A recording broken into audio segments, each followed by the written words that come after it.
Welcome back to dine with Ann. ഇന്ന് നമുക്ക് നാടൻ രീതിയിലുള്ള പീച്ചിങ്ങ തോരൻ അഥവാ റിഡ്ജ്ഗോർഡ് സ്റ്റിർ ഫ്രൈ എങ്ങനെ ഉണ്ടാക്കാൻ നോക്കിയാലോ. ഞാൻ അതിന് വേണ്ടിയിട്ട് ഇവിടെ 1 കിലോ പീച്ചിങ്ങ എടുത്തിട്ടുണ്ട്. അതിന്റെ നാര് പോലുള്ള ഭാഗമൊക്കെ ഒന്ന് ചെത്തിക്കളഞ്ഞ് ഉള്ളിലെ കുരുവൊക്കെ ഒന്ന് കളഞ്ഞ് വൃത്തിയാക്കി ചെറിയ കഷ്ണങ്ങളാക്കി മുറിച്ചെടുത്തൊന്ന് മാറ്റി വയ്ക്കാം.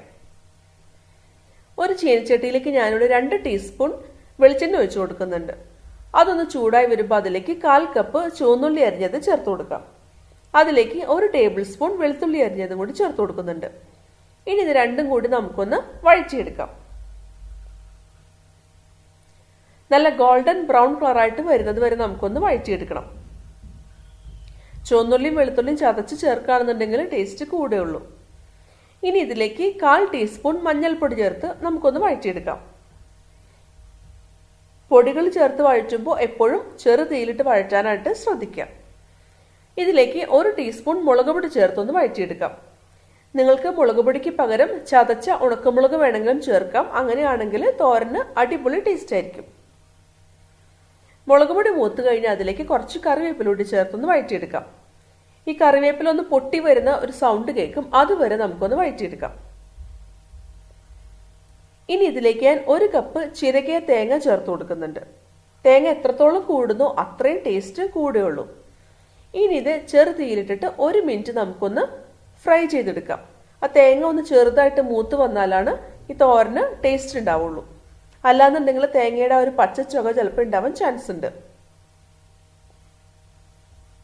ഇപ്പൊ തേങ്ങ നന്നായിട്ട് മൂത്ത് വന്നിട്ടുണ്ട്. ഇതിലേക്ക് നമ്മൾ അരിഞ്ഞു വെച്ചിട്ടുള്ള പീച്ചിങ്ങ ചേർത്ത് കൊടുക്കാം. ഇനി ഇതിലേക്ക് ആവശ്യത്തിനുള്ള ഉപ്പ് ചേർത്ത് കൊടുക്കാം. ഇനി ഇതെല്ലാം കൂടി നന്നായിട്ടൊന്ന് മിക്സ് ചെയ്തെടുക്കാം. പീച്ചിങ്ങ എടുക്കുമ്പോൾ ഒരുപാട് മൂത്തുപോയ പീച്ചിങ്ങ എടുക്കാതിരിക്കാനായിട്ട് പ്രത്യേകം ശ്രദ്ധിക്കണം കേട്ടോ. അങ്ങനെയാണെങ്കിൽ അത് കഴിക്കുമ്പോൾ നമുക്കതിൽ നാരൊക്കെ കടിക്കാൻ കിട്ടും. അതേപോലെ തന്നെ ഒട്ടും ടേസ്റ്റ് ഉണ്ടാവില്ല. അപ്പോഴും ഇളം പീച്ചിങ്ങ നോക്കി എടുക്കാനായിട്ട് പ്രത്യേകം ശ്രദ്ധിക്കാം. ഇനി ഇതൊന്ന് മൂടി വെച്ചിട്ട് ചെറു തീയിൽ വെച്ചിട്ട് 10 മുതൽ 15 മിനിറ്റ് വരെ നമുക്കൊന്ന് വേവിച്ചെടുക്കാം.